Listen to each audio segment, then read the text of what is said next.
समस्त के बीच में युगल धनी बैठाए। कहीं तुम साक्षात अक्षरातीत हो, हम चिन्हा तुम्हें बनाए, हम चिन्हा तुम्हें बनाए।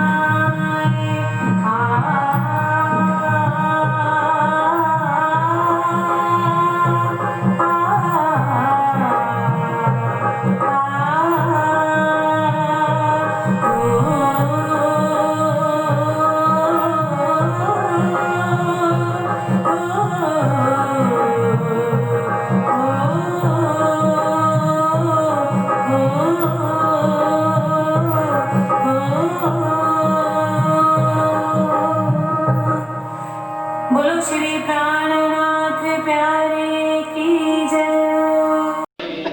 बोलो श्री निजानंद संप्रदाय सर्व सुंदर सार। तब उतरे जाए बाग में, अहली हुआ पहुँचा दाए। सो तो गया रामनगर, पहुँच अपने पहुँचाए। पांच अपने पहुँचाए। तीन ने रोके बाग में, तब आई पहुँचे देवकरण। तीन से बातें होने लगी, लड़े चार पहर मोमिन। लड़े चार पहर मोमिन। फरमाइए सुन। अक्षरी राजी महाराज वैधाम के धनी पार ब्रह्म सच्चिदानंद स्वरूप आप स्वामी श्री प्राणनाथ जी महाराज रामनगर से जब गढ़ा स्थान का नाम है जिसको आज जब्बलपुर कहते हैं, तो वहाँ जब अभी पहुँचे थे तो वो शेख इधर के बाद कल बताया था अहदी गुलाम मोहम्मद, अब वह उसको पता चला तो वह अपने 5 आदमियों को भेजता है कि जाओ उन वैरागियों को रोक लो। उन्होंने आके जहाँ सुंदर साथ का रात्रि को पड़ाव पड़ा था, ठहरे हुए थे, वहीं आके घेरे। और मोमिन भी सुंदर साथ कोई ऐसे तो थे नहीं। 4 पहर तक लड़ाई हुई और उन्होंने 5 को पकड़ करके स्वामी जी के हवाले किया। तब स्वामी जी ने उनको बैठ के चर्चा सुनाई और सनंद ग्रंथ से अपनी पहचान कराई। पाँव लगे कि जी हमसे भूल हो गई, हमें नहीं पता था। तब वो जाते हैं उधर रामनगर की तरफ। अब इधर क्या होता है, स्वामी जी की अंतिम इच्छा थी कि किसी तरह शालीमार की आत्म जागृत हो जाए। तो यहाँ लालदास जी को फिर कहा कि लालदास एक ट्राई फिर करो, जाओ दिल्ली, शायद औरंगजेब से मुलाकात हो जाए, उसको पहचान हो जाए, फिर भले आवे या ना आवे। तब लालदास जी ने कुरान को खोला और स्वामी जी के पास ले गया। ध्यान देना, तो हैरून और फैरून का प्रसंग निकला। अरब कंट्रीज के अंदर एक रिवर है, आज भी है, जिसका नाम नील रिवर है। तो वहां पर फैरून बादशाह का राज था। तो उसने क्या किया, उसका छोटा भाई जिसका नाम हैरून था, उसको मार पीट करके राज छीन लिया। ये मुसलमानों की पुरानी हिस्ट्रियां कहती हैं कि राज लेने के लिए बाप तक को भी कत्ल कर देते थे और उसको जंगलों में भेज दिया, निकाल दिया अपने वतन से। अब वो हैरून बादशाह, ध्यान दो, जंगलों में घूम रहा है। एट दैट टाइम मूसा पैगंबर पर्वत पर बैठ करके कोतूर पर अपनी तपस्या कर रहा था, भक्ति कर रहा था, तो उसको दर्शन हुए। तो उसने कहा तू ऐसे कर, अब ध्यान से समझना जरा, फैरून बादशाह को गर्क करना है, मारना है, ये बहुत जुल्म कर रहा है, अत्याचार कर रहा है। तो वो कहते हैं मेरे अल्लाह ताला, मूसा पैगंबर, वो बादशाह, मैं एक फकीर, तो कैसे काम चलेगा? तो बहुत उसने ट्राई की, अपने जो अनुयायी थे, शिष्य थे, जो खुदा पर, परमात्मा पर यकीन लाते थे, वो जाते थे लड़ने के लिए, उनके पास कुछ हथियार तो नहीं, वो राजा और वो फकीर के आदमी क्या करे? तब उसने फिर दुआ की कि हे मेरे अल्लाह ताला, वो एक बादशाह है, मैं एक फकीर हूं, तो किस तरह से लड़ाई हो सकती है? उसने मुझे कोई ध्यान दो, ऐसा राजा दो जिसको तुम्हारे पर विश्वास हो। तो उन्होंने कहा देख, फैरून का भाई हैरून जंगलों में घूम रहा है, उसको जाके मिल। तो एक तो उसके साथ कुछ साथी हैं, कुछ तेरे जो है मानने वाले हो जाएंगे। तो कहने लगे फिर भी हम कम पड़ेंगे। तो मूसा की छड़ी आज भी प्रसिद्ध है। तो खुदा ने उसको एक छड़ी बख्शी और एक रुमाल बख्शिश में किया कि इस छड़ी को तू जो कुछ कहेगा, करामात की सोटी कहते हैं उसको, छड़ी, तू जो कुछ कहेगा वो ये करती रहेगी। तो रुमाल तू जिसके सिर पे डाल देगा उसको कोई मारेगा नहीं। तब हैरून बादशाह को वो मिला, मिल करके कहा तू चल, मैं तेरे साथ चलता हूं। तो दरिया नील के ऊपर छड़ी को कहा पुल बन जा, समझ लग रही है ना? तो पुल बन गया। कहने लगे लड़ना ना उससे, जाके उसको बिगल बजा के चैलेंज कर दे, कौन? हैरून। कहो फैरून निकल बाहर, अब मैं तेरे से लड़ने के लिए तैयार हूं। तो हिंकार वाला होगा, उसको बहुत गुस्सा आ जाएगा। सेना लेकर के जब वो अटैक करने के लिए आवे तो हैरून को कह देना थोड़ा थोड़ा पीछे हो जाए। तो जिस वक्त फैरून अपनी सेनाओं के साथ बिल्कुल पुल के सेंटर में आ जाए तो तू नीचे से छड़ी खींच लेना। और ऐसा ही हुआ। जब ऐसा हुआ तो सारा फैरून अपनी सेना के साथ दरिया में डूब के मर गया। अब इसको घटाओ इधर। मूसा पैगंबर कौन है? स्वामी जी। हैरून कौन है? छत्रसाल जी। और फैरून कौन है? औरंगजेब। तब छत्रसाल लालदासी कहते हैं स्वामी जी, बिल्कुल वही सारी चीज हो रही है। जब तक अपने को भी कोई अपना भाई परम धाम की ब्रह्म सृष्टि नहीं मिलेगी ना, फिर आपके आशीर्वाद से वो जीत जाएगा और तब जाके फैरून औरंगजेब अपने हाथ में आ सकता है। उन्होंने कहा ठीक है, अब यहां से काम बंद करके अब छत्रसाल जी की मुलाकात की तैयारी होती है। अब फिर चलिए रामनगर। वहां क्या होता है वह प्रसंग सुनिए। तब खुदा ने दिया, क्या दिया? जब कहा था सूरत सिंह सुनी, फिर खुदा ने क्या दिया? पहले सूरत से सुनी। सबसे पहले जब स्वामी जी केतकी नदी पर विराजमान थे तो चर्चा सुनने कौन आया था? सूरत सिंह आया था, जिसने ऊपर जाके अटारी के बिठा के मांगा था मेरा केस जीत जाए। अब केस तो जीत गया, उसके दिल में बहुत प्रभाव हुआ। अब वो आके चर्चा सुनता है, एक एक बात को सुनिए और ताकतम ले लेता है। अब उसको पहचान हुई, उसका फ्रेंडशिप किसके साथ था? देव करण जी के साथ। छत्रसाल जी के भाई का लड़का जिसको भतीजा कहते हैं, उसका नाम देवकरण था। तो किसी कारणवश घर में 1000 बात होती है तो रसाई करके रूठ करके वो रामनगर आया हुआ था। देव जी को दिखाया। देवकरण जी सूरज सिंह की सोबत से स्वामी जी के चरणों में आए। तो कहा पैगंबर। तब उसको कहा क्यों? जब उसने चर्चा सुनी, पैर ले लिया, पता चला कि यही बुद्ध निष्कलंक अवतार है। तो एकदम कहता है स्वामी जी मेरे चाचा 76 साल जो है 12 वर्ष से आपकी राह देख रहे हैं, क्योंकि उनको 1728 में स्वप्न के अंदर आपने दर्शन दिया था और तुम्हारी मोहर का रुपया भी उसकी मुट्ठी में था। तब सवेरे उठ के उन्होंने हमें सबको बताया कि कोई सफेद वस्त्रों वाले विजयानंद बुद्ध निष्कलंक अवतार मुझे मिलने के लिए चल चुके हैं कहीं से। तो वो स्वामी जी कहां से चले थे? सूरत से।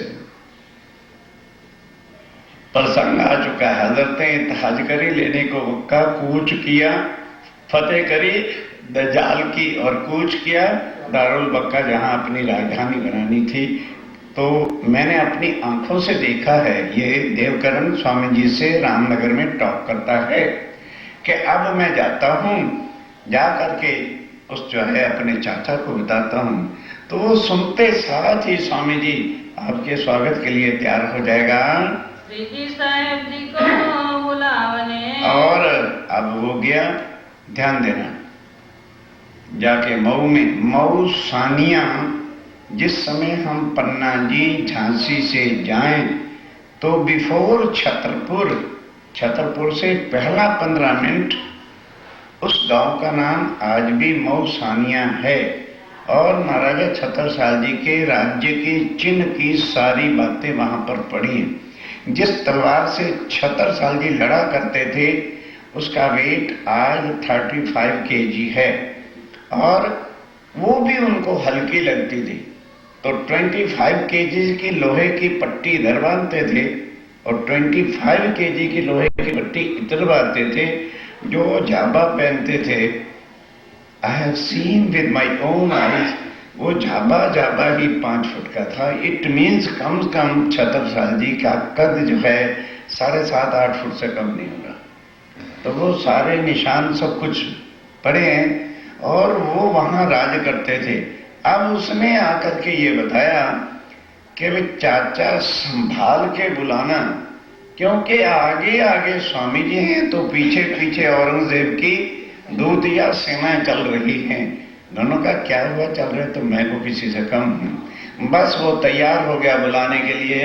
जाओ देव जी तुम, जाओ देवकरण तुम जाओ और ये मेरे से पत्र ले जाओ, स्वामी जी को बुलाने की सारी व्यवस्था करो। लाल उत्तम को ले जाओ। अब उधर से लालदास जी को जब हुक्म हुआ था कि तुम जाओ छत्रसाल जी को समझाओ, लालदास जी और उत्तम दास जी ने आके भविष्य की सारी बातें ग्रंथों से, गीता से, उत्तम पुरुष की पहचान और भागवत से और भविष्य पुराण से बताया कि भाई ये देखो कलयुग में इस समय पूर्ण में परमात्मा ही बुद्ध निष्कलंक अवतार के रूप में संसार में प्रकट होंगे। विश्वास आ गया। ये है अंकुर की पहचान होती है। जब इतनी चर्चा सुनी फिर संकोच किस बात का? कोई गैम्बलिंग खेलने जाना है कि ड्रिंकिंग करने जाना है जिसके लिए शर्म है?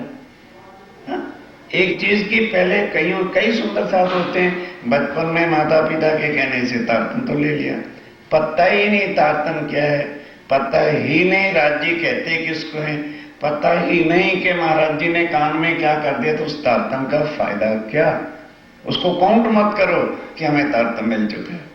अब समझ आई, सारी बीतक सुनी, समझी हम कौन हैं, हमारे धनी कौन हैं, परम धाम कहाँ है, क्या चीज है।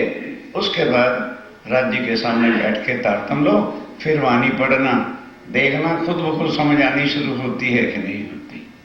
तो अब छत्रसाल जी जब पूरा समझ गए तो देवकरण को कहा, देवकरण लालदास जी और उत्तम दास आए तो थे मुझे समझाने, मैं स्वीकार करता हूं। अब तुम इनको लेके स्वामी जी के पास जाओ और उनको बुला के ले आओ, मैं उनके स्वागत की सब तैयारी करता हूं। कहाँ से विदा होए के कहां से विदा होकर के आए अगर ये पहुँचे। ध्यान दो, स्वामी जी उधर से जबलपुर गढ़े से चल के कहाँ आ गए? अगरिये। अब ये लोग वहां जाके मुलाकात करते हैं। जाए मिलते राज लालदास जी स्वामी जी को ले जाते हैं कि बस स्वामी जी आपकी अपार कृपा से छत्रसाल जी बुलाने के लिए तैयार हो गए हैं, अब आप कृपा करके जो है वहां चलिए। तो स्वामी जी कहते हैं यहाँ से अगरिये से पन्ना जी बिल्कुल नजदीक है, पहले अपन वहां चलते हैं। तो स्वामी जी सब सुंदर साथ को लेकर कहाँ आ गए? पन्ना जी। उस समय कोई मकान पन्ना में नहीं होता था। जंगल में गौड़ लोग, जो जंगली लोग होते हैं, फक्त वही रहते थे। जो सुंदर साथ पन्ना जी गए हैं, नदी देखी हुई, नदी के ऊपर पुल बाद में बना, और आम कैरीने के जो पेड़ होते थे, इसलिए उसका नाम क्या था? अमराई घाट, आमनो घाट। तो उस जगह पर आके डेरा लगाया, डेरा किया अमराई में, आकर के वहां डेरा किया और झंडे की चितलियाँ। बस ये है चीज पन्ना जी का जो महत्व है। देखते साथ ही सामने वो टेकरी थी, क्या लगे बस लाल बस, कहीं झंडा नहीं लगाया। ये वो टेकरी है जहाँ शंकर भगवान जी उमा को लेकर के आए थे। शिव शंकर कह गए उमा से ऐसा कर लो। क्या हुआ था? ध्यान के साथ सुनिए। वो प्रसंग क्या है कि सतयुग के अंदर शिवजी महाराज जब भविष्य की सारी बात बता रहे थे, तो उसमें आया कि 28वें कलयुग में पूर्ण ब्रह्म आएगा। तो उमा कहते हैं प्रभु, ओ आएगा था तब तो आएगा, कहां पर आएगा? भारतवर्ष में आएगा। तो भारतवर्ष तो इतना बड़ा देश है। कहने लगे ना, मध्य प्रदेश के किनारे पर आखिर में कोना में छिल्ला जिला में जो है किलकला नदी के किनारे के ऊपर आए। कहने लगे मुझे तो अभी लेके चलो। ध्यान दो, सतयुग का प्रसंग बता रहा हूं, शास्त्रों में है। शंकर भगवान जी लेके आ गए। जहां आज वो झंडा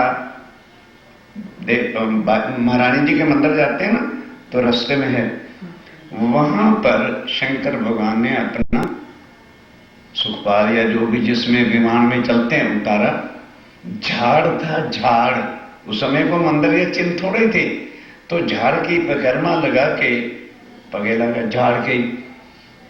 उमा कहते हैं प्रभु वाकई भोले हो, अरे कोई मंदिर नहीं, कोई मूर्ति नहीं, कोई भगवान का स्थान नहीं, तो मत्था टेक रहे हो। कहने लगे तुझे इस धरती का पता क्या है? स्वर्ग भी इतना पूज्य नहीं है जितनी ये धरती है। इस जगह पर पूर्ण ब्रह्म उतरेंगे और अपने हाथ से अपनी ध्वजा लगाएंगे। ये इतनी पवित्र जो है धरती है। कहा है मैं तुम्हें बताया, पद्मावती केन शब्द मध्य पृष्ठे विराजिता इंद्रावती नाम सहदेवी भविष्यंति कलौ युगे। इतना यह पवित्र स्थान होगा, सारे देश का वो भ्रमण करेंगे, झंडा कहीं नहीं लगाएंगे। देवचंद जी ने नौतनपुरी में कोई झंडा नहीं लगाया। स्वामी जी चले, सूरत में कोई झंडा नहीं लगाया। स्वामी जी अरब भी गए, सब जगह गए, दिल्ली भी गए, उदयपुर गए, मंदसौर गए, औरंगाबाद गए, कहीं भी झंडा। जैसे ही पन्ना जी पहुंचे तो ठौर झंडे की चित लिया कि बस यही हमारा झंडा लगेगा और यही सब आत्माओं को जगा जगा के इकट्ठा करेंगे। इनमें सिरदार अक्षरातीत। आप ध्यान के साथ के प्राणनाथ कौन है? हमारे बड़े बड़े महानुभाव कहते हैं प्राणनाथ के गुरु जी देवचंद जी, जिनको आज दिन तक शहूर नहीं आया कि प्राणनाथ कहते किसको। और फिर क्या लिखते हैं, देवचंद्र और प्राणनाथ कृष्ण के फॉलोअर थे, उन्हीं की पूजा करते थे। कुछ लिखें, वाणी किसी की लिखी हुई नहीं, ये खुद प्राणनाथ जी की अपनी वाणी। कहते हैं कि जितने भी लोग थे सुंदर साथ थे, उनमें सरदार कौन था? अक्षरातीत पूर्ण ब्रह्म, इसको कहते हैं प्राणनाथ। फिर यदि वो लोग वाणी पढ़े तो मन का संशय मिट जाए। एक प्रकरण आता है जिसमें स्वामी जी स्वयं कहते हैं किरंतन में, रेहू नाही रेहू नाही। गुजराती सुंदर साथ बैठे हो, मैं नहीं हूं सिद्ध साध संतरी। कि भाई ना मैं कोई रिद्धि सिद्धि वाला बाबा हूं, ना मैं कोई साधु महात्मा हूं। मैं कौन हूं?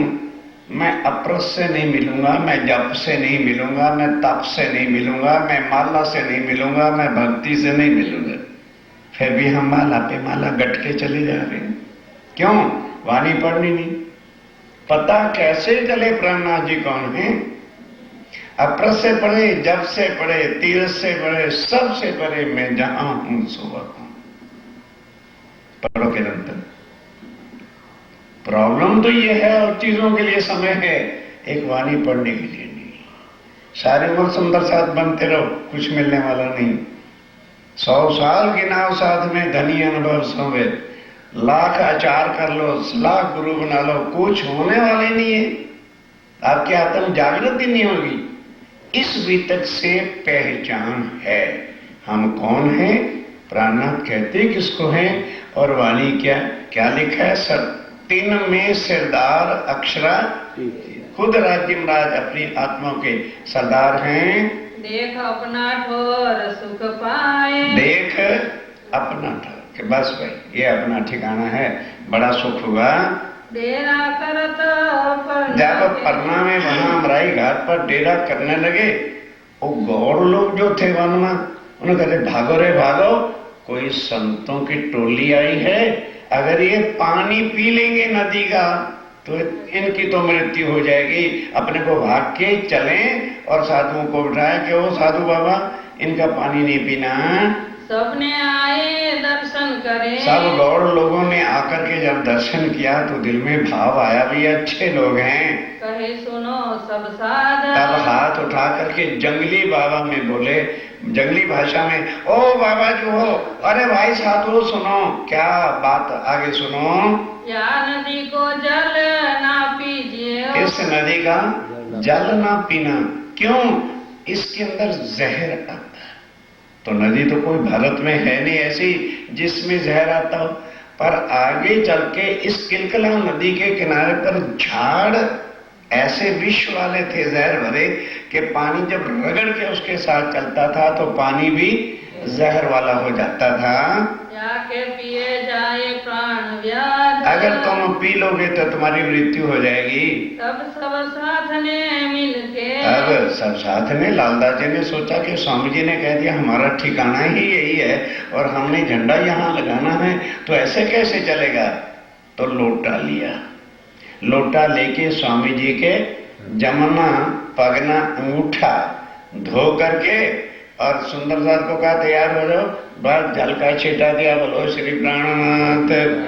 फिर ये नहीं थे सुंदर साथ, अच्छा पहले ये घुसे देखते हैं मरता क्या नहीं। साहब ने एक बार लगाया देकर और एक अच्छे कूद गए नदी के अंदर। इतना यकीन था ये जहर क्या है।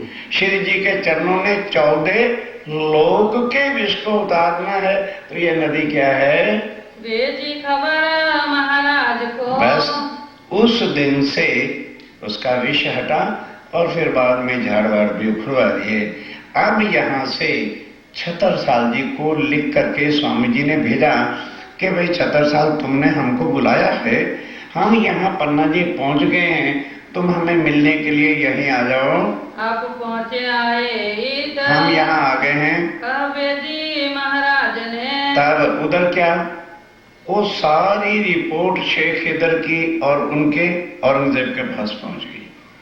तो औरंगजेब को जब पता चला नहीं तो काम गड़बड़ है, तो आज भी इंडिया की हिस्ट्री पढ़ के देखो, 80,000 की सेना लेकर अफगान खान रामनगर के उसी रास्ते से छतरसाल जी की राजधानी को आके चारों तरफ से घेर लेता है। क्यों?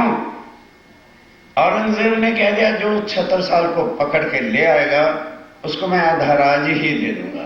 तो अफगान खान ने इस चीज का बीड़ा उठाया कि मैं जाता हूं और पकड़ करके लाऊंगा।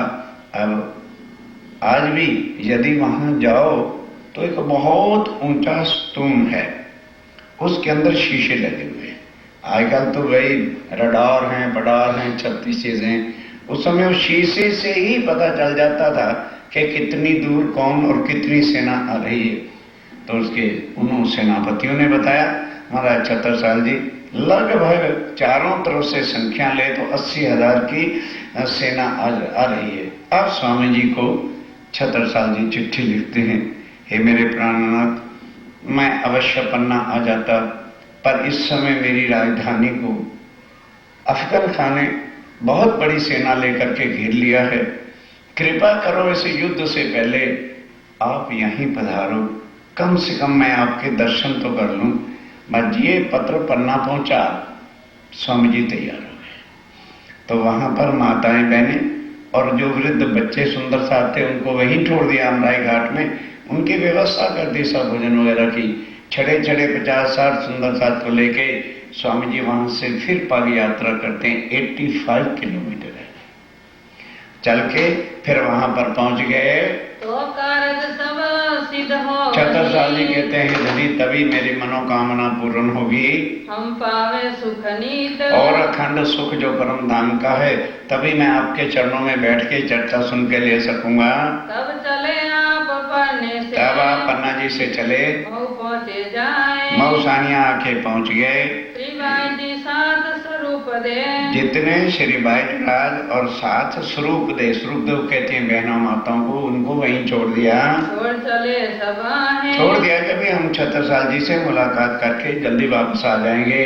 मऊ में तिदुनी दरवाजे, अब ध्यान देना, जैसे गेट होते हैं ना दिल्ली में जो सुंदर सा जानते हैं, अजमेरी गेट, ये गेट, वो गेट, इसी तरह मऊ के एक बड़े गेट का नाम क्या था? तिदुन्नी दरवाजा। वहां सामने कुइया भी थी, आज भी है। वहां जाके उसके किनारे के ऊपर जो है अपने कपड़े बिछा लिए और बैठ गए। डेरा किया वहां जाके अपना डेरा लगाया। राजा वेश बदल के, अब महाराज छत्रसाल जी तो पहले ही इंतजार में थे, देखा कि साधुओं की मंडली आ गई है। राजा बड़े चुस्त होते थे, क्या लगे वे नहीं, ऐसे एकदम नहीं जाना चाहिए, हो सकता है कोई औरंगजेब के दूत ना हो और मुझे पकड़ना लें। तो अपना भेष बदल करके, राजा के रूप में नहीं, भेष बदल करके वहां जाता है। दर्शन कियो ताहि, आगे दर्शन किया, पहचान लिया कि लगते तो वही हैं। फिर दूजी बेर वेश बदल के, फिर घर चले गए।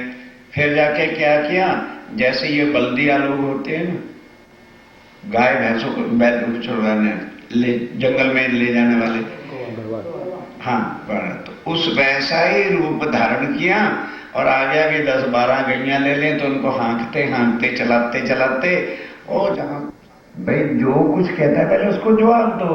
उसके बाद फिर क्या, जब छत्रसाल जी ने कहा बाबा जो एक गंवार विलेजेस के जो है उस रूप से कि ये मेरी और खान ना करें। अब ये प्रसंग बड़ा आनंद में सुनने वाला। तब स्वामी जी ने कहा ओ बाबा जो राम राम, आओ आगे आके बैठो। बाबा बैठो इता, आकर के आगे बैठो। आए बैठे बिछोने पर, ध्यान से। तब जैसे अननोन पर्सन होता है ना, आके बिल्कुल छिले किनारे के ऊपर जो आके बैठ गए, बहुत किनारे दूर, बहुत किनारे दूर। भाई उस वक्त माइक पाइक तो होते नहीं थे। तब स्वामी जी ने क्या कहा, कहीं बाबा और आगे आओ। अभी बाबा ही कह के पुकार रहे हैं, कहे बाबा वहां से उठो और आगे आके मेरे सामने बैठो। बैठो इत हजूर, मेरे सामने आकर के बैठो। कहाँ से उठ आगे गए। फिर भी ध्यान के साथ, जैसे हमें कई सुंदर सा ज्यादा हो जाते हैं ना, तो अपन कहते हैं थोड़ा थोड़ा आगे खसको, ध्यान देना जरा। वहीं से हाथ दिखा दिया और वहीं उठ के बैठ गए कि आगे हो गए। तो छत्रसाल जी भी इसी तरह से थोड़ा सा खसक के वहीं का वहीं बैठ गए। तो भी बुलाए आगे, कहने लगे भाई बाबा खड़े हो जाओ और यहाँ आके आगे बैठो मेरे पास। कहीं अब तो परे तुम फंद में। स्वामी जी क्या कहते और छत्रसाल जी क्या जरूरत है? कहने लगे कहां जाओगे छत्रसाल, तू जो डर डर के आगे आ रहा है, अब तो पड़े तुम फंद में, अब यहां से उठ के नहीं जा सकते। अब कहाँ जाओ भागे, कहां भाग करके जाओगे? तब कही महाराज ने, महाराज छत्रसाल कहता चलो बाबा चलो, तुम्हारे जैसे रोज 56 आते हैं, छत्रसाल के ऊपर फंदा डालने वाला 14 तबक में अभी पैदा नहीं हुआ, तरदेवा भी आ जाए मैं उनके फंदे में नहीं आ सकता। हाँ, एक कोई बुद्ध जी हैं, उनका मैं चाकर होके 12 वर्ष से जी रहा हूं। तो यदि वो तेरे सामने आ जाएं तो तू पहचान कर लेगा? स्वामी जी पूछते हैं। कहने लगे हाँ, ये देखिए उनकी छाप का रुपया, मोहर का रुपया मेरे पास है, ये उन्होंने स्वयं मुझे 12 वर्ष पहले दिया था। कहेंगे अच्छा था, आजा आगे आजा। तब अपना जमुना पग उठाया, नीचे कपड़ा बिछा था, क्या लगे अपने हाथ से कपड़ा उठा, देख ऐसी मोहर वाले क्या और भी रुपए हैं क्या? इनकी छाप के रुपये। छत्रसाल जी देख भाई, जरा स्पीड तेज रखा करो, भजन नहीं बोल रहे हो तुम। देखो स्वामी जी, उनकी छाप का रुपया भी मेरे पास है, देखो तुम हमसे। तब स्वामी जी कहते हो देखो यहाँ के ये हकीकत कह के, बस। अब वो आया, स्वामी जी ने जमुना का उठा लिया कि चद्दर उठा, नीचे से उठाई तो नीचे इतना ढेर लगा पड़ा था मोरू। कहने लगे घबरा नहीं, अच्छी तरह से देख। और फिर वो जो छाप मैंने दी थी ना, 12 साल पहले का मेरी मोहर थी। अब 12 साल पग यात्रा करते करते एज के हिसाब से कुछ तो थोड़ा बहुत चेहरे में फर्क पड़ ही गया।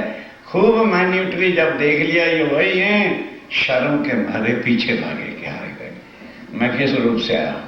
अब क्या, घर जाके महलों में राजपूतों की रानियां कभी कपड़ा उघाड़ करके किसी के सामने चलती नहीं, मुझसे कपड़ा नहीं हटाती। आज भी जो सुंदर सा रतनपुरी जाते हैं वो देखते हैं कि गांव की बहुएं जो हैं कभी खुले मुंह नहीं आए, उनकी रीति है। इस वास्ते जाके रानियों को क्या कह दिया, जाओ जिसने भी दर्शन करना जाके करो। कौन आया है? अक्षरातीत। अब सुनिए, सो सब ही कीजियो, जाओ जाके जिसने दर्शन करना कर लो। आया परवरदिगार, आया परवरदिगार, पार ब्रह्म जो है वो आए हैं। रानी देव कुंवर थी मऊ में, देवकुरनी सबसे, महाराजा छत्रसाल जी की 3 पत्नियां थी, जो सबसे बड़ी थी उनका नाम देवकुरनी था। उन्होंने कहा राजा साहब रुक जाइए, आप भोले वाले हो सकता है कोई राजदूत हो उनका, औरंगजेब का, पहले मैं देख के आती हूँ। तो वो भी भेष बदल के फिर आई, फिर अपनी ग्रुप लेके ग्रुप को आके दर्शन कर गई। कहते बिल्कुल ठीक है, अब आप चलो। तब ध्यान देना, छत्रसाल जी अपने अंकल जो परिवार में कुटुंब में सबसे बड़े थे, उनका नाम था बाल दीवान। उसको कहा भी आप बड़े हैं, चलिए चल के पूजन करके लेके आइए। और पर ध्यान देना एक एक बात, बैंड बाजा, राजा हैं, बड़े स्वागत मान शान के साथ आकर के पूजन किया और चंदन पुष्प करके अपने ले जाते हैं महलों में। वह वक्त महाराज को, उधर जो है महाराजा छत्रसाल जी का इतना संकट का समय था। अफगान खान जो है 80,000 की सेना लेकर के चारों तरफ से जो है बढ़ता चला आ रहा था। वही अस्वारी तैयार, अब उधर अस्वारी तैयार हो गई, आगे लगे चरण, आके चरणों में प्रणाम किया। श्री राज रुमाल लेके, अब स्वामी जी ने क्या किया, रुमाल लेकर के सिर पे रख दिया छत्रसाल के, सिर पर धरा महाराज, सिर पे धरा महाराज धरा। अब जब घर ले गए, ध्यान देना, जाके अभी सिंहासन पे बिठाया था तो उधर अफगान खान की सेना ने युद्ध का बिगल बजा दिया। जब बिगल बजाया तो जितने भी राजपूत सिपाही, केवल 500 सिपाही छत्रसाल जी के पास होते थे। क्यों? उनकी पेड़ी कहां से लाए? पत्थर ही पत्थर का इलाका सुंदर सा जी, आज भी जाइए पन्ना जी और उस जगह पर है। थोड़ा बहुत आता था, राज में खाने पीने का चलता था, बस जैसे बिगल बजी सब सिपा सलार फटाफट, राजपूत पीछे नहीं हटते, मर जाते हैं भले, और अपने हथियार लेकर के आ गए। अब 76 साल जी अंदर गए, अपना रणयुद्ध के वास्ते लोहे की कैप, लोहे के सब पोशाक जिसको कहते हैं, और अपनी तलवार वो पट्टी बांध के ऐसा भेष लेके स्वामी जी के चरणों में प्रणाम करते हैं। ध्यान दो क्या कहा, बस स्वामी जी यही मेरा पहला और यही मेरा आखिरी प्रणाम होगा, शायद आज मैं जिंदा लौट के ना हूं, क्योंकि अफगन खां की सेना 80,000 है और मेरे केवल 500 सिपाही हैं, तो मैं क्या मुकाबला कर पाऊंगा। स्वामी जी कहते हैं अच्छा जरा तलवार निकालो, किस तलवार से लड़ा करते हो। महाराज 76 साल जी ने तलवार निकाली, चरणों में रख दी। अब ध्यान से स्वामी जी ने उस तलवार को पकड़ा, एक बार इधर नजर कर दी, फिर फिराया, दूसरी बार कर दी, और सिर पे अपना ओढ़ा हुआ रुमाल 76 साल जी को ओढ़ा। कहने लगे 76 साल जाओ, आज सेना को आगे नहीं करना। युद्ध में क्या होता है, जो खुद सिपा सलार होते हैं, कैप्टन होते हैं, सेना को आगे करके खुद पीछे रहते हैं। कहने लगे ना, आज तुम आगे चलना, बाएं हाथ में ध्वजा रखना और दाएं हाथ की तलवार से अब इस तलवार से किसी का शीश नहीं काटना, क्योंकि किसकी नजर आ गई है, जो मेहरबान है। कहते हैं खून नहीं करना इसके बाद कभी भी। तो कहने लगे स्वामी जी फिर लड़ूंगा कैसे। कहने चिंता क्यों करते हो, सूर्य निकला हुआ है, जाके खड़ा हो जाना, मुसलमान आएंगे तो ये तलवार इधर करोगे तो इसकी चमक, स्टील की होती है ना, इसकी चमक उस पर पड़ेगी, इधर वाले मुसलमान समझेंगे ये बुंदेले खड़े हैं, फिर इधर कर देना, तो इधर वाले मुसलमानों को इधर वाले क्या समझेंगे, ये बुंदेले हैं, देखते रहना, वो आपस में ही कट के शाम तक मर जाएंगे। और ऐसा ही हुआ, हिस्ट्री पड़ी। 76 साल जी सेना को लेके गए, कहने लगे देखो भाई तुम्हारे पीछे रहो, लड़ना नहीं है। तो सिपाही क्या कहते हैं, कहने लगे जी हाँ आज लड़ने की जरूरत ही क्या है, पहली बार में हम कट मरेंगे, क्योंकि हम तो 500 हैं और वो 80,000 हैं। कहने लगे नहीं, किसी ने भी तलवार म्यान से बाहर नहीं निकाली, आ जाओ। अब 76 साल जी जैसे स्वामी जी की आज्ञा हुई थी उसी तरह से करते रहे। हिस्ट्री उठाइए, शाम तक आधे से ज्यादा सेना कट गई। उसके बाद अफगन खान जो हाथी पे चढ़ा हुआ था, किसी ने समझा ये 76 साल है, भाला मारा, उसका दायां बाजू कट गया और वो नीचे गिर गया। जब बड़ा सिपा सलार ही गिर तो जो बची सेना थी वो भी भाग गई। अब सब सिपाहियों ने कहा भाई 76 साल हमने कुछ किया ही नहीं, आए तो सबको स्वामी जी की कृपा है। तब 76 साल जी आए, आके चरणों में लगे और उसके बाद बैठ के अब चर्चा सुनेंगे तारतम्य क्या है। किसी जगह तो बीतक साहब में बता देते कि स्वामी जी ने किसी को कंठी बांधी। अब स्वामी जी इसको बैठ के क्षर, अक्षर, अक्षरातीत और परम धाम की जब सारी बातें समझाई कि भाई ये तारतम्य मंत्र नहीं है, ये तो जो भूला हुआ संबंध अपने राज्य महाराज के साथ है वो समझ के पालो बांधना होता है।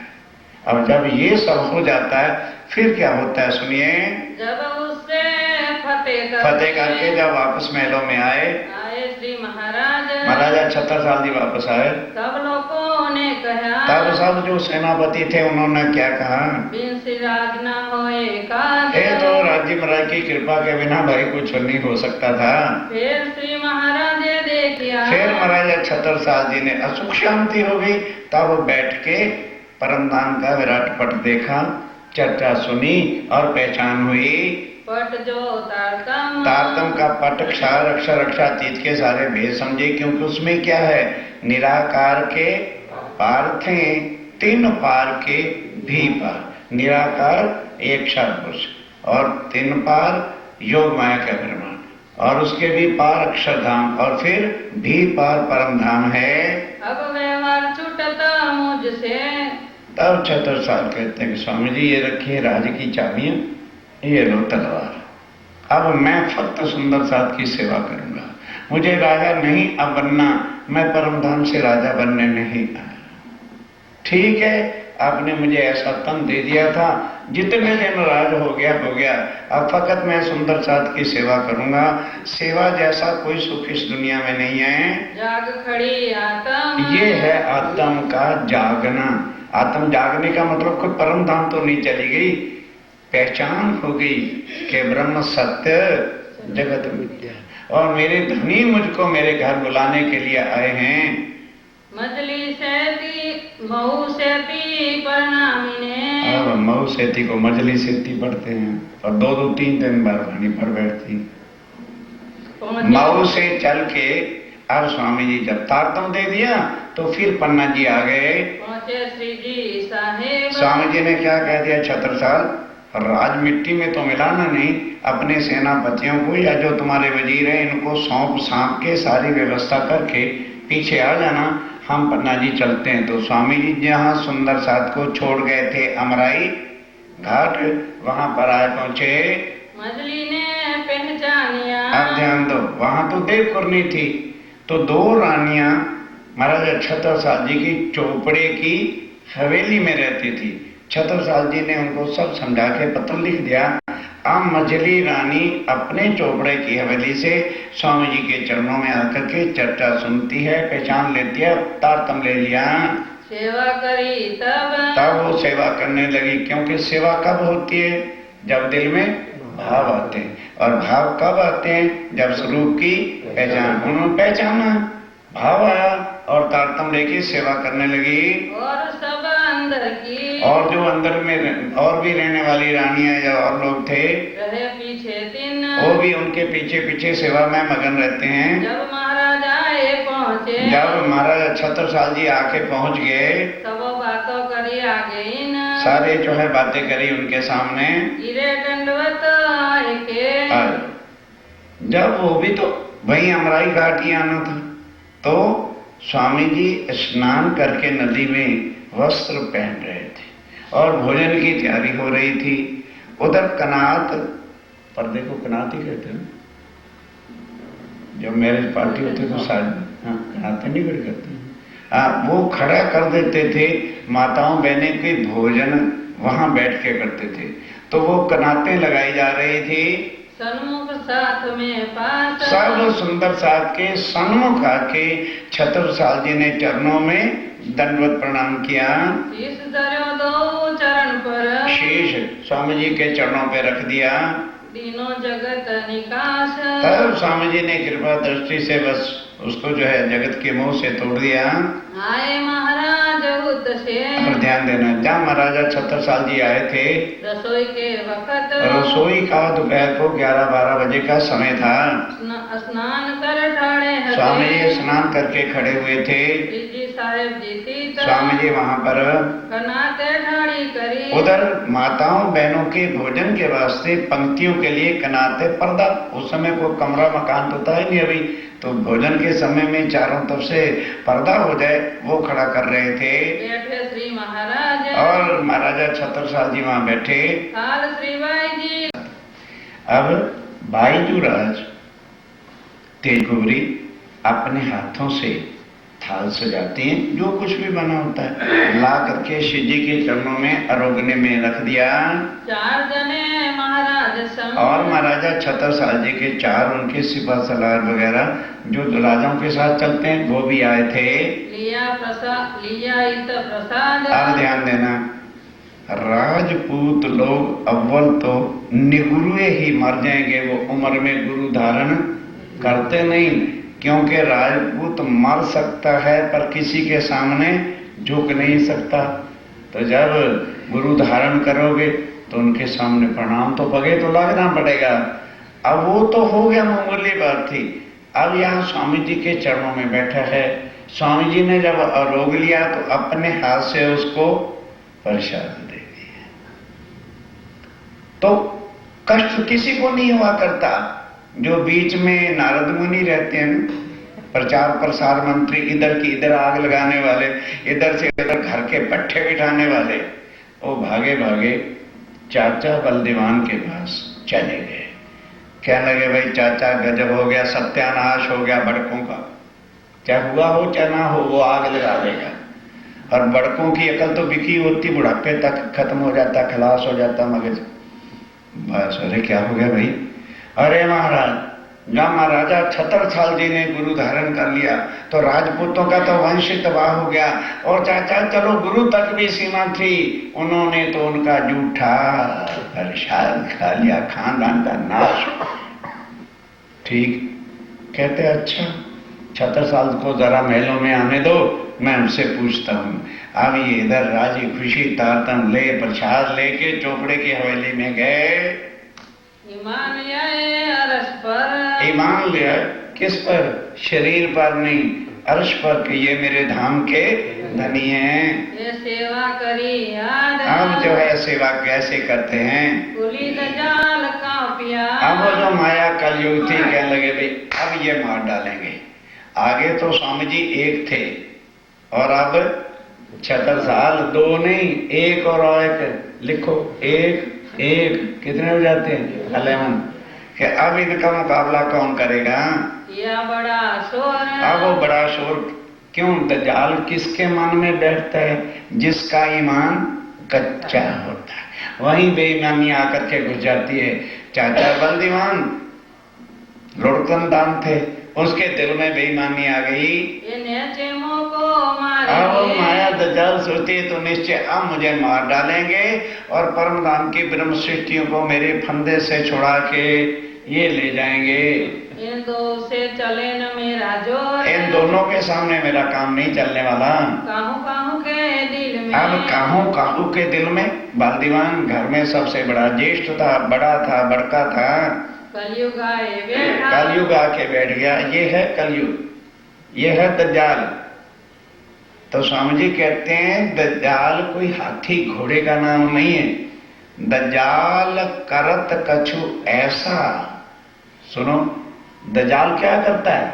दज्जाल करत कछु ऐसा के अंदर करे दखल, दोस्त को दुश्मन करे और फेर देवे अकल। ये अंदर बेईमानी आ जाएगी तो आज तो तुम्हारा भाव है, कल को क्या करोगे? भाव का बदल जाना अकल का फिर जाना होता है। अब वो बलदीवान घर में पड़े थे, माया ने बेईमानी ने सोचा ये सब का वो करेगा, इसके दिल में बैठ जाऊं। बदफेली दिल में करी, दिल में बदफेली करी। जो था सेना में जेठा, जो था सेना में जेठा, परिवार में सबसे बड़े बलदीवान थे। लगाव ने महाराज को, जब महाराजा छत्रसाल अभी पहुंचे थे चौपड़े के हवेली में तो चाचा बलदीवान, अब जान तो बड़कों को जब गुस्सा आ जाए फिर नहीं सोचते।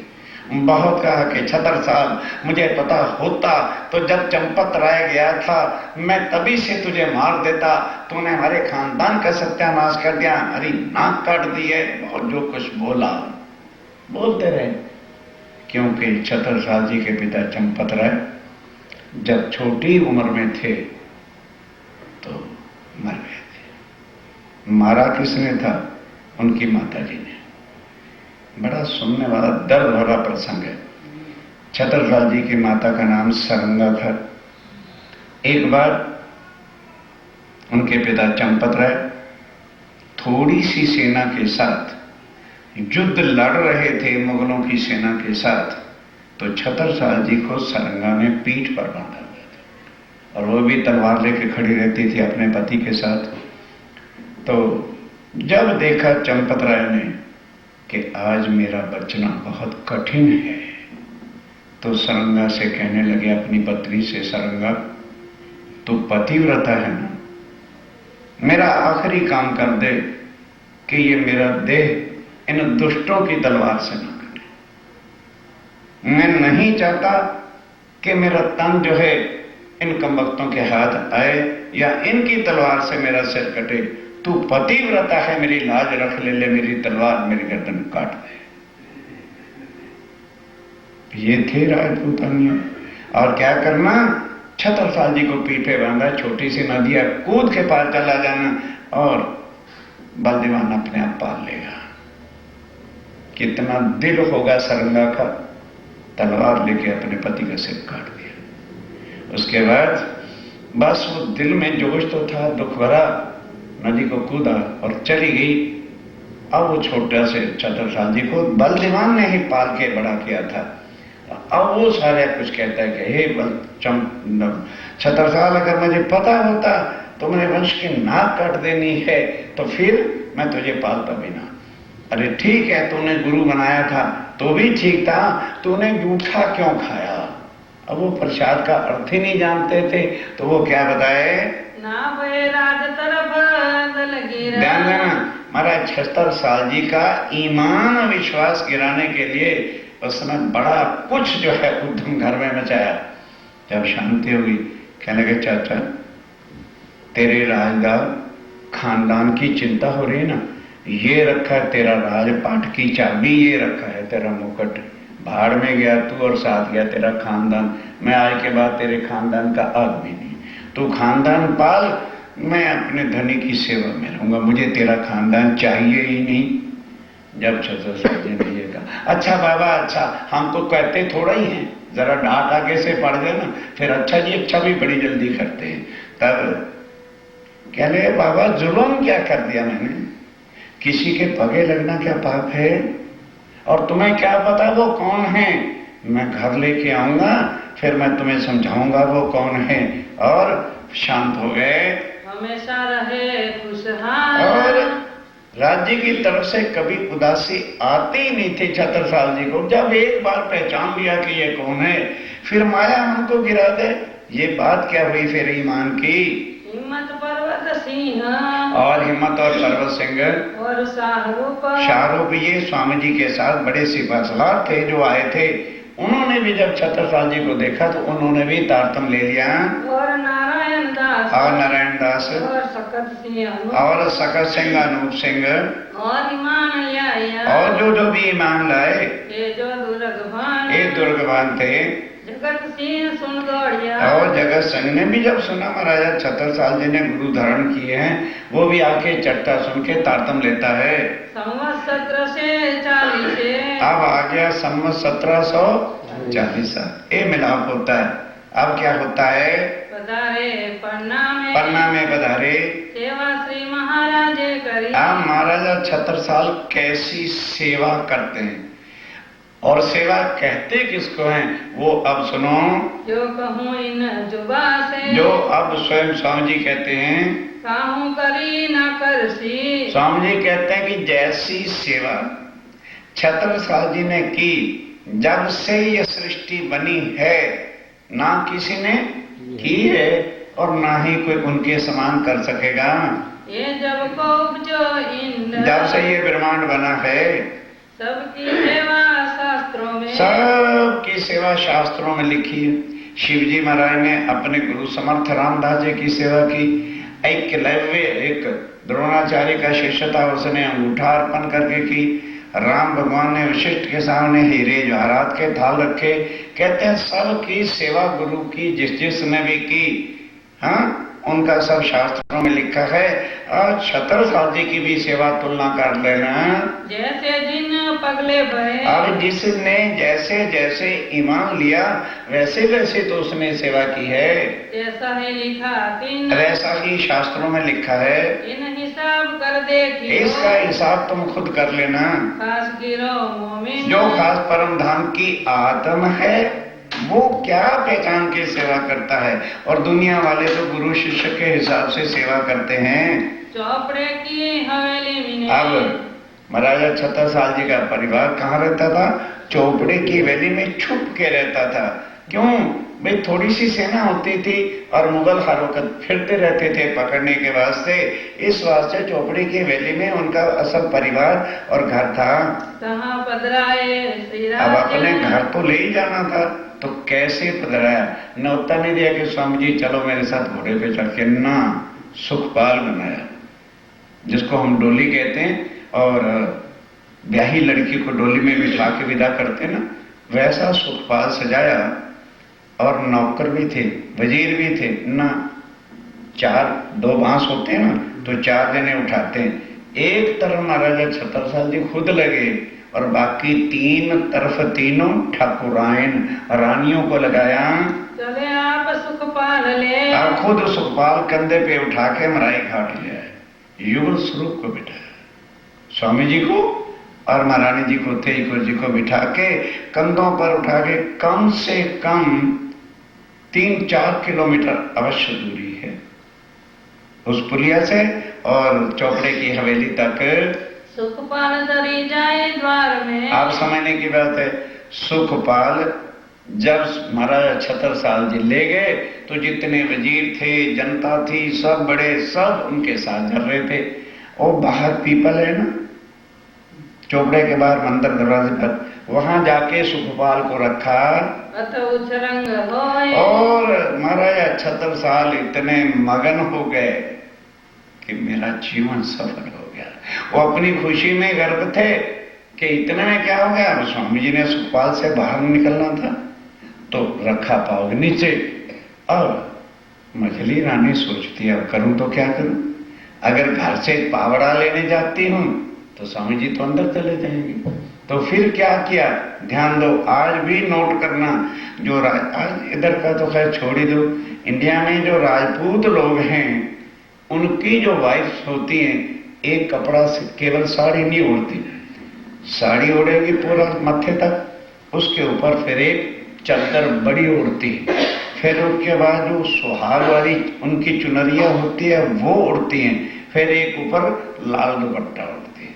तब उसने कहा क्या चिंता की बात है, चादर को अच्छी तरह से ऐसे लपेट लिया कि नक से सिर तक कोई नजर ही ना आए और अपनी साड़ी को खोल दिया और खोल करके जो है चरणों में पावड़े के लिए बिछा दिया। यो पावड़ो साड़ी को, साड़ी का पावड़ा किया, प्रेम दिल में प्रेम लेके, भाव लेकर कि है मेरे राज्य महाराज पग नीचे रखेंगे। अच्छा, अब अंदर जाती है लेने में, इतनी देर में तो स्वामी जी अंदर चले जाते। तब महाराज ये कही, तब एकदम महाराजा छत्रसाल संभल गए, कहने लगे महारानी इसमें कोई शक नहीं कि भी तेरी भी आत्म के धनी है और मेरी भी आत्म के धनी है, पर संसार में मैं तेरा पति हूं। मेरी लाज के वास्ते तू साड़ी उठा ले और मैं अपनी पाग बिछाऊंगा। क्या कहे बेचारा, अब कहते हैं राज जी समय मैं भी मर्द पुरुष क्या रूप होता। अच्छा कोई बात नहीं। अब बाहर से जिन्होंने पन्ना देखो बहुत दूर है अंदर सिंहासन, अब पाग कोई 20 गज की तो होती नहीं थी, जितनी पाग थी वो बिछा दी। फिर भी जहां सिंहासन था और उसके बीच में जगह बच गई। तब स्वामी जी क्या छत्रसाल, उसका मुख देख कितना उदास है, जिन हाथों से साड़ी उठाई थी ना बिछा। तब महारानी कहती हो मेरे धनी मेरा विवाह पूरा कर दिया। तब अब सिंहासन पे बैठे ही थे तो बस बाल्दीवान तो जल के राख हो गया। सत्यानाश कर दिया इस लड़के ने, अरे बहू की साड़ी बिछा दी, ये बिल्कुल मर जाना चाहिए था। और सारे जितने राजपूत थे बस साड़ी बिछा दी। क्या कर दिया छत्रसाल जी ने, चलो गुरु तक तो हद थी, बहुओं की साड़ियां बिछने लगी, राजपूतों के थे मान सत्कार इज्जत लूट गया। अब आगे चौकी रखी है चंदन पुष्प करने के लिए, आरती उतारनी। छत्रसाल सोचते हैं ऐसे सुर गड़बड़ में आरती क्या उतरेगी। क्या लगा मेरे साथियों, मेरे परिवार वालों, वडिलों, मुरब्बियों, कृपया अपना स्थान ग्रहण करो। तो मैं तुम्हें बताता हूं मेरे घर कौन आया है, फिर मुझे बता देना कि साड़ी का बिछाना उचित था या कि गलत था। पहले सुनो, हम रोज बोल लेते हैं ना पूर्ण, ये स्वामी जी की चौपैया नहीं है, ये छत्रसाल जी ने बोली थी कि मेरे घर मेरा गुरु नहीं आया, क्योंकि ना ये गुरु है और ना मैं चेला हूं। सारे सुंदर साथ बढ़ के बोलते हैं, फिर गुरु जी ने गादी क्या पढ़ते रहे वो आज दिन तक, क्या उनकी आत्म जागृत हुई? ये 76 साल की सब जनता को समझा रहे हैं, मेरे घर मेरा गुरु नहीं है, डोंट थिंक लाइक सो। ना तो ये मेरे गुरु हैं और ना ही मैं इनका चेला, ना ही ये मेरे भगवान हैं और ना ही मैं इनका भक्त, ना ही ये कोई ब्रह्म है ना कोई ब्रह्म की भक्ति करने वाला है। ये पूर्ण ब्रह्म है, ब्रह्म से।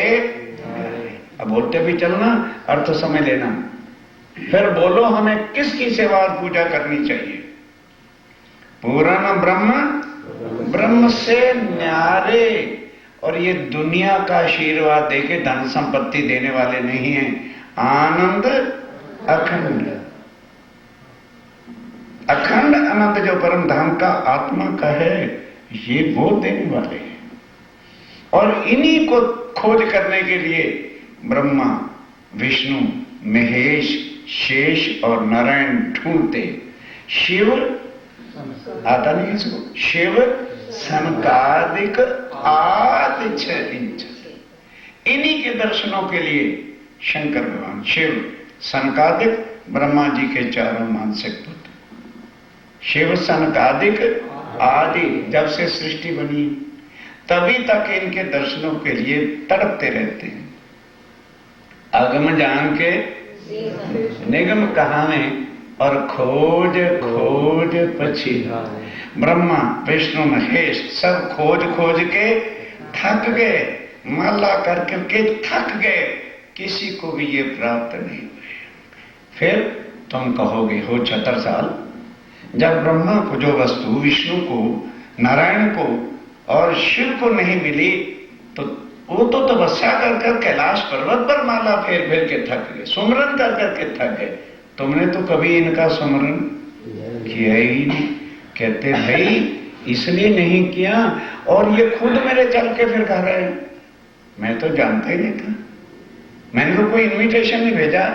क्यों आए हैं? जान के मूल धनी अपना। दुल्हा लेने जाता है पत्नी को कि पत्नी बारात लेके जाती है? बोलो तो सही। अरे जौन लेके दुल्हा जाता है कि दुल्हन जाती है? कहते हैं उनकी दुल्हन यहां पड़ी थी, उनको पता था ये जौन लेके आए साथ, समझे? अकेले नहीं आए। बोलो, सोचो और समझो। जान के मूल धनी, मूल अंगना, परम धाम की मेरी आत्मा की अंगना है, वो मेरे धाम के धनी। जान के मूल धनी अंगना अपनी, सो घर आए।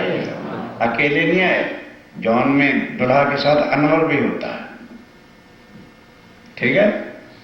श्री ठकुरानी जी सखियां ने सोदावारा लई लई संग बताए। और ये करते क्या है?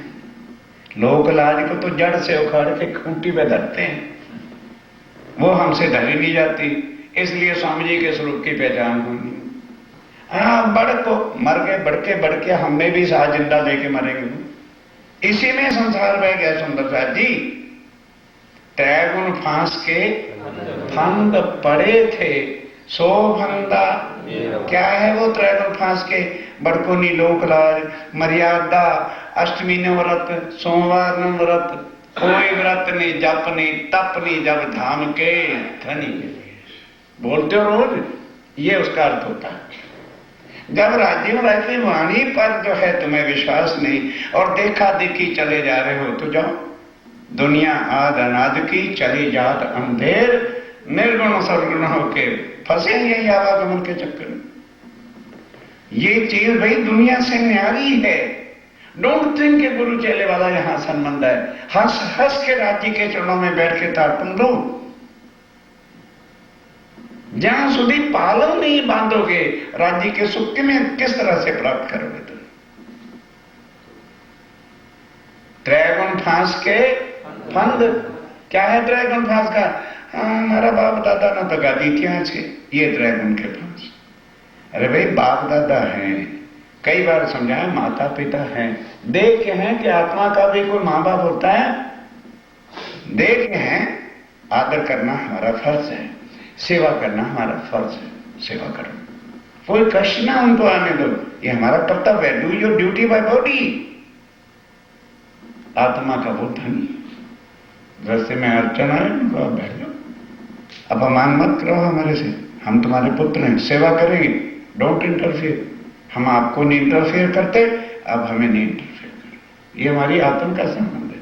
चाचा बलदेवान को जो है समझा रहे हैं और साथियों से पूछ रहे हैं, बोलो क्या पूछना चाहते हो, मैं आपको आज उत्तर दूंगा। क्योंकि छत्रसाल जी भागवत के और ग्रंथों के भी जानने वाले थे और स्वामी जी ने समझा ही दिया था। त्रैगुण फांस के फंद पड़े थे, सो फंदा निर्भर, वारी वारी जाऊं अपने पिया। फिर कहते अब बोलो इनको मैं सिंहासन पे पधराऊं कि ना पधराऊं।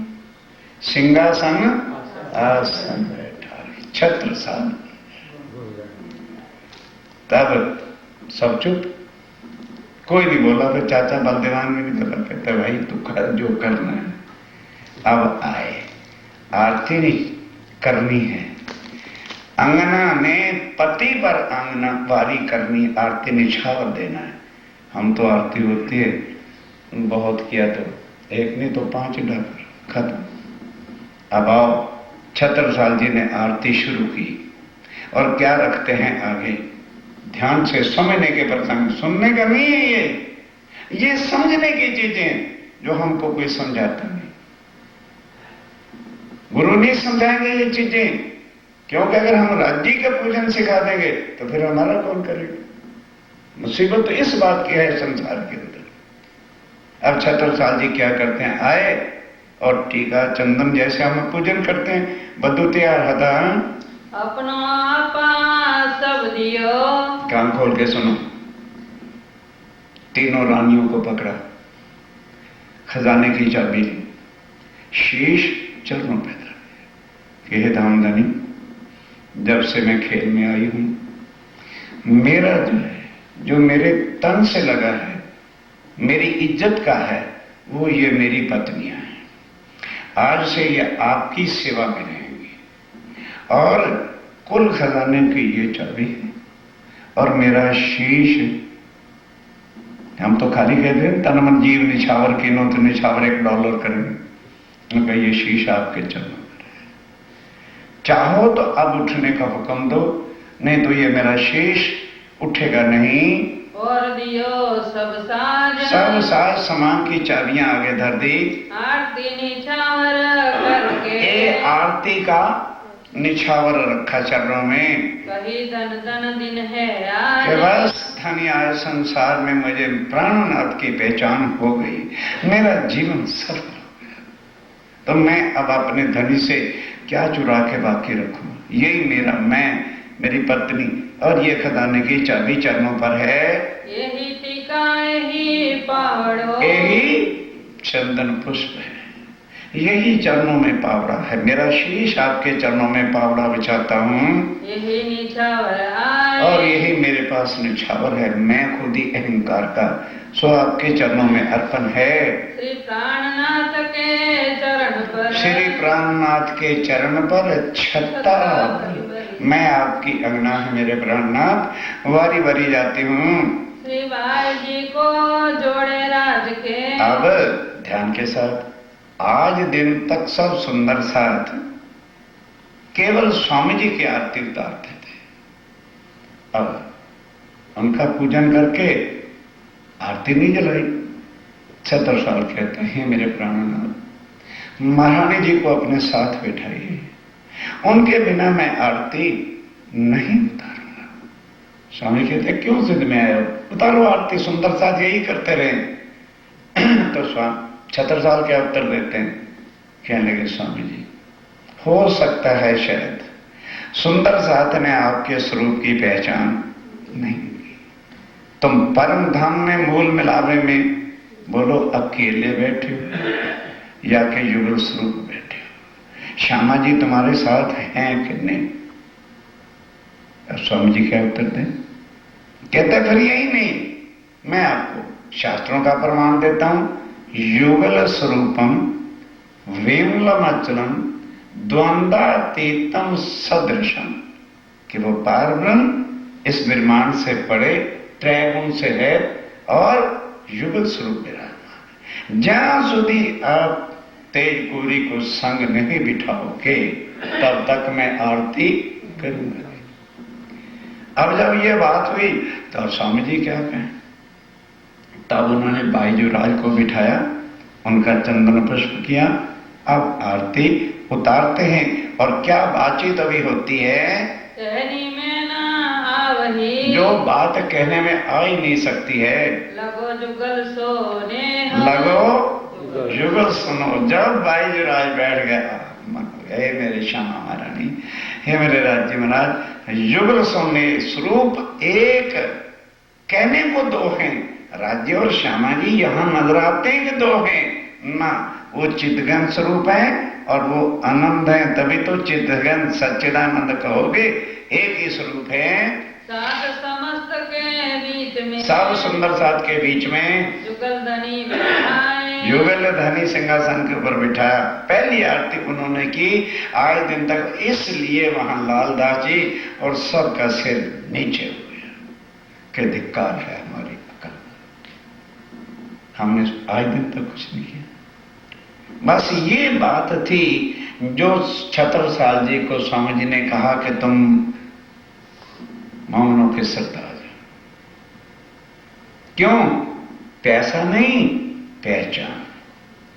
जब हमने पहचाना ही नहीं राज्य महाराज को, संसार के तरीके से जो है व्यवहार किया, तो फिर क्या? कई सुंदर सा संकोच करते रहते, अरे भाई ठीक है, जब तक शुद्ध नहीं थी हो गया, जो कुछ भी कर दिया, अब शुद्ध आई है, उस भाव से आके राज्य के चरणों में बैठो। फिर वाणी पढ़ के देखना, जो आज दिल नहीं करता, समझ नहीं आती, जरा पढ़ के फिर देखना, जब भाव होगा कि आज मेरी आत्म का संबंध राज्य के चरणों में हो गया है, फिर करके देखो कि क्या मिलता है। कही तुम साक्षात अक्षरातीत हो। छत्रसाल जी कह रहे, स्वामी जी इस तन में आ गए हो बरूपिया बन के, तो मैं अपने पति को नहीं पहचान सकती। मैं जानता हूं कि आप अक्षरातीत हो, हम चिन्हा तुम्हें बना, मैंने अच्छी तरह जान लिया है धनी, अब क्या की बातें करते हो। श्री ठाकुरानी जी सात संग ले, श्री ठाकुरानी जी, श्यामा जी और सब सुंदर साथ को लेकर के पधारे मेरे घर। और क्या कह दिया स्वामी जी, ये भी बता देता हूं, श्री ठाकुरानी जी संग ले पधारे मेरे घर, धनी बिना तुम्हें और जो देखे सो मिसल नहीं माता। यदि कोई स्वामी जी आपको कहता ना प्रभु प्राणनाथ कोरा जीव है, जो कहता है महाप्रभु प्राणनाथ जी ईश्वरी सृष्टि है, जो परम धाम की ब्रह्म सृष्टि है, वो आपको प्रभु और महाप्रभु नहीं कहेंगे, वो धाम का धनी ही कह के पुकारेंगे। अब तो कछु ना हमारो, बस ये धनी जब शीश आपके चरणों पे रख दिया, तो अब मेरा कुछ नहीं, ना मेरे बस की बात है। आप आ रहे हो ना आप बस, ये जो मेरा मैं पना था वो भी जब आपके चरणों में रख दिया, तो बस इससे ज्यादा मैं और क्या दे सकता हूँ। करो जानो सो बख्शीश, अब शीश मैंने आपके चरणों में रख दिया, अब आगे जो आप बख्शिश करो सो मैं वही करूंगा। तब बोले श्री राज जी, अब कौन बोला? आप स्वामी जी क्या बोलते हैं? देखे राणा पातशाह सब, कि बस छत्रसाल, बड़े बड़े राणा, बड़े बड़े राजाओं से मेरा संबंध हुआ और सारा सहत भी मुझे पता है, पर जो कछु करनी अंकुर की, ध्यान के साथ, बड़े बड़े राजाओं ने अपने गुरुओं की पूजा की है, पर जो करनी अंकुर की, जो परम धाम की ब्रह्म शक्ति है, वो कभी गुरु भाव से चलेगी नहीं, वो हमेशा धाम धनी राज्य महाराज के भाव से चलेगी। स्वयं देखी हम सब, केवल छत्रसाल वो सारा अंकुर की जो पहचान लक्षण है वो मैंने तेरे अंदर देखी। क्यों? लोक लाज उतार के रख दी, मर्यादा उतार के रख दी, रानी की साड़ी बिछा दी और अब सर्वस्व ला के चरणों में रख दिया। ये अंकुर ब्रह्म सृष्टि के बिना कोई नहीं करेगा।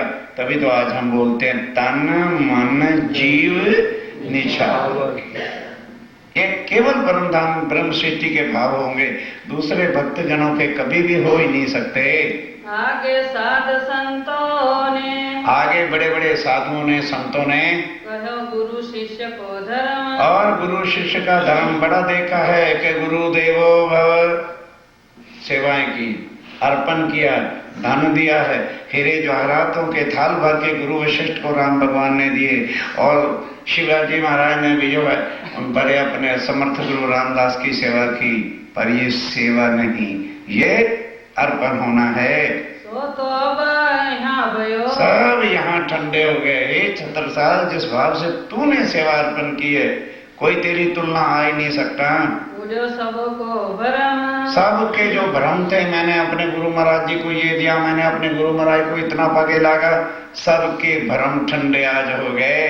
पहले दाता हम भये, स्वामी जी के छत्रसाल कहते हैं, धनी पहले तो मैंने आपके चरणों पर शीश रखा है। गुरु को दीनो शीश, क्या दिया है आपको? शीश दिया, अपने शीश आपके चरणों पर रख दिया है। पीछे दाता गुरु भये, अब पीछे जैसा गुरु होगा वैसा ही तो देगा। संसार का गुरु होता सुखी भव, आयुष्मान भव, यही तो देता। बहुत होता कोई लड़की को नहीं देता, पुत्रवत भव, और क्या देता।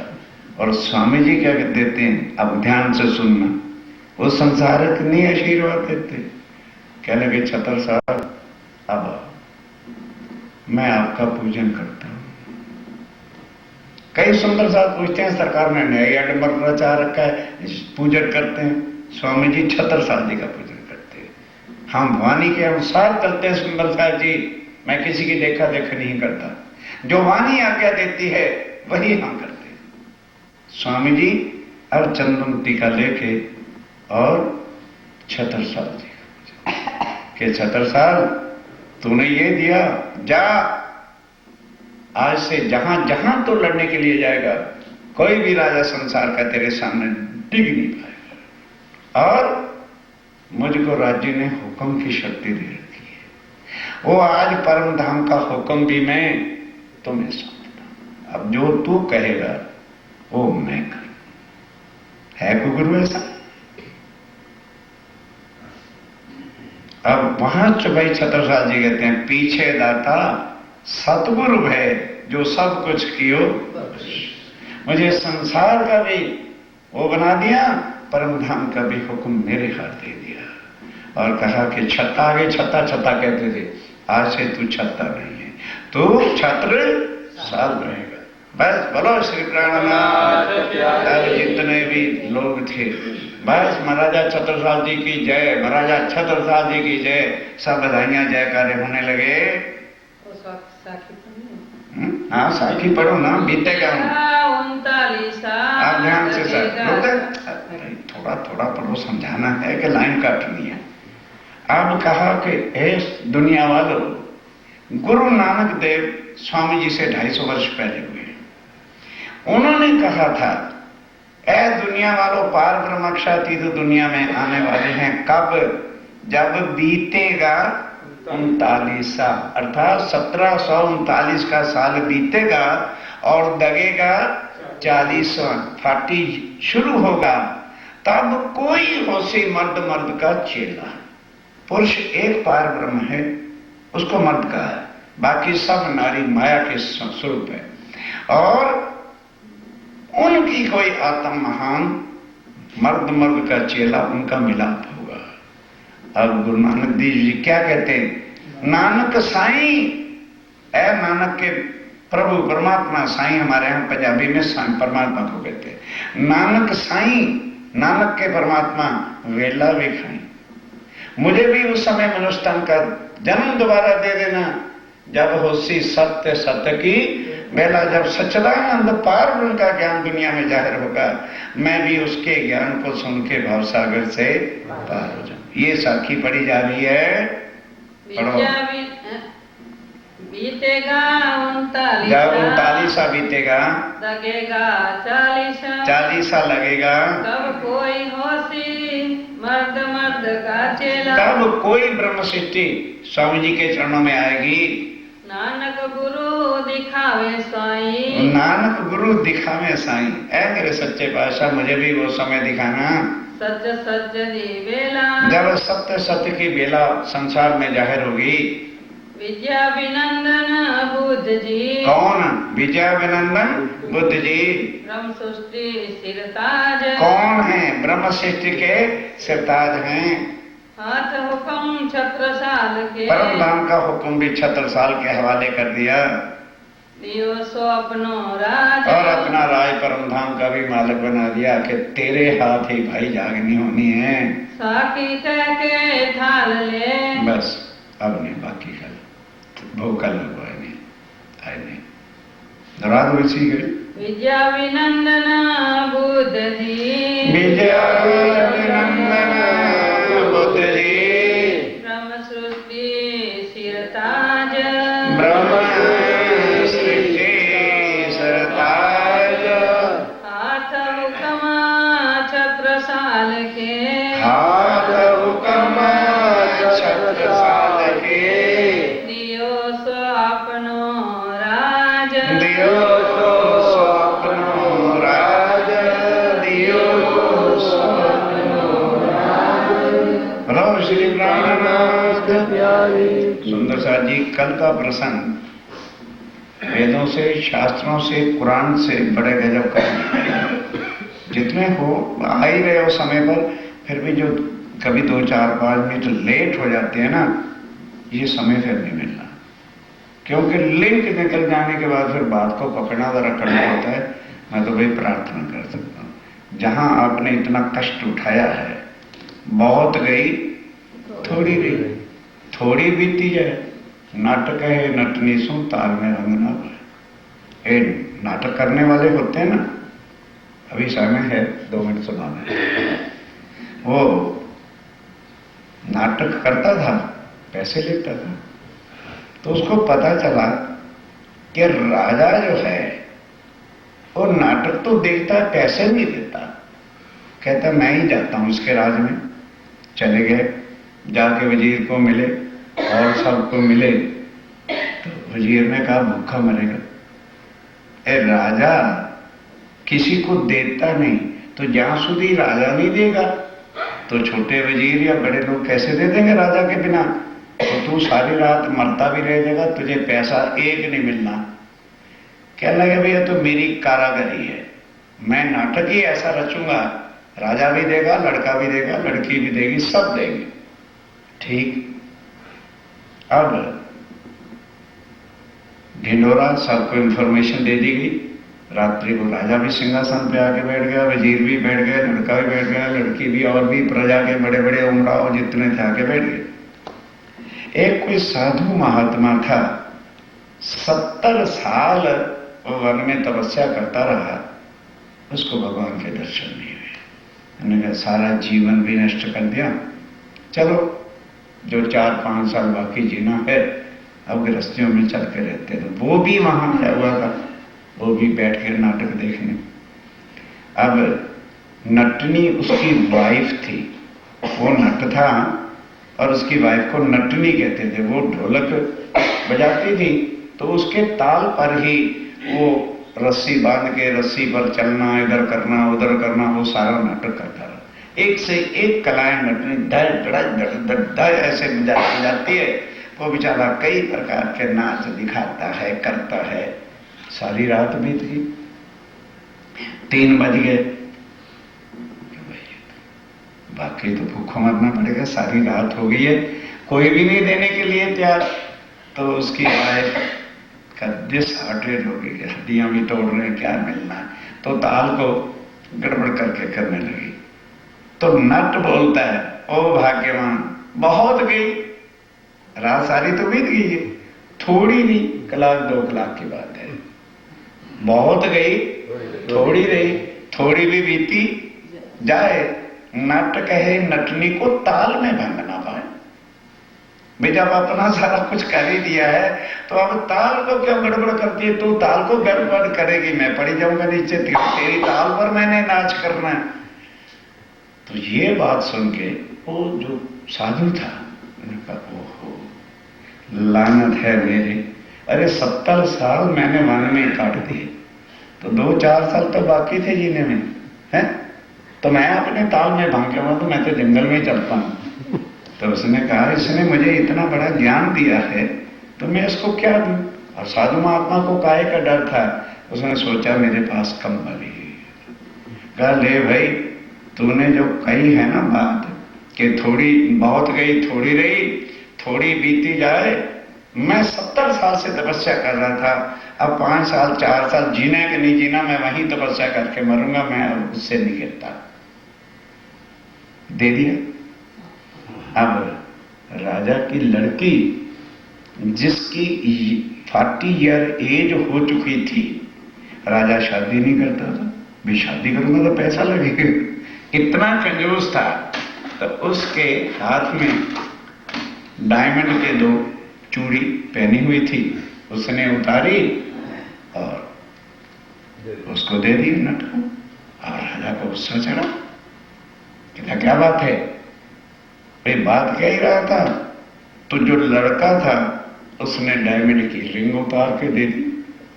मैं कह रुक जाओ भाई, क्या भाई तुमने हराम का माल समझा? क्या राजा 40 साल की आयु हो गई, ये लड़की कहती तुमने मेरी शादी नहीं करनी ना की है, तो मेरा लव वजीर के लड़के से हो चुका है, और मैंने आज ही रात को भाग के चले जाना था। ये ऐसे बाप को राज को क्या करें? पर इसने सिखापन दे दिया है कि तेरा बाप मरने वाला है, उसकी आयु बहुत गई, थोड़ी सी रह गई है, क्यों तेरे नाम पर कलंक लगाऊं? तू मर जाएगा तो फिर मैं शादी कर लूं, फिर मेरा हस्बैंड वो वजीर का लड़का है।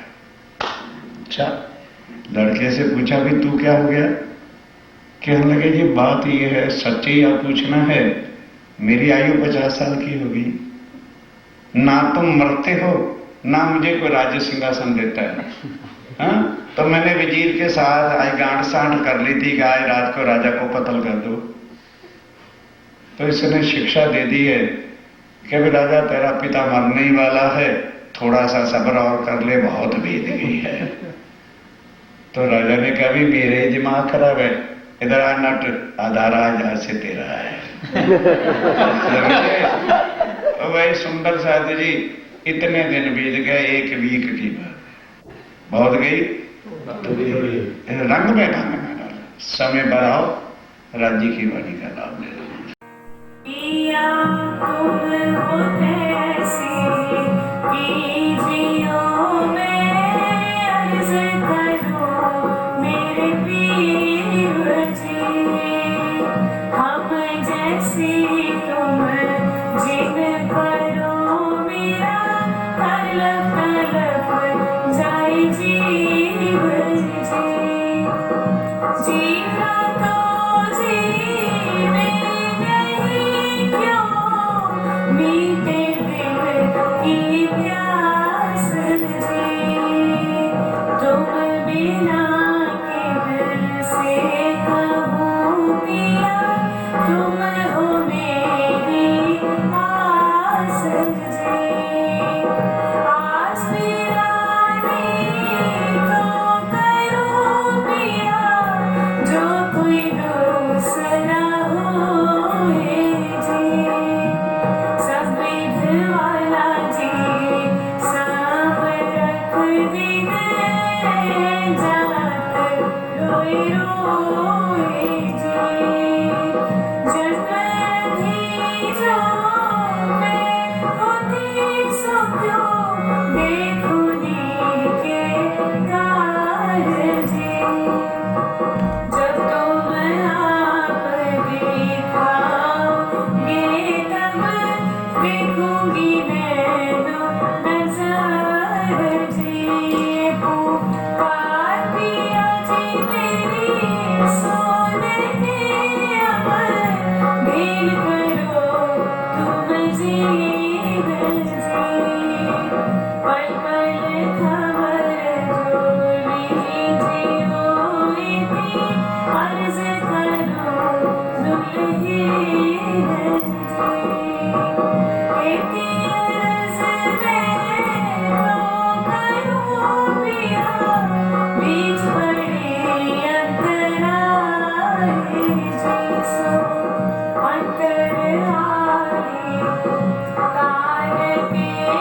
बिहार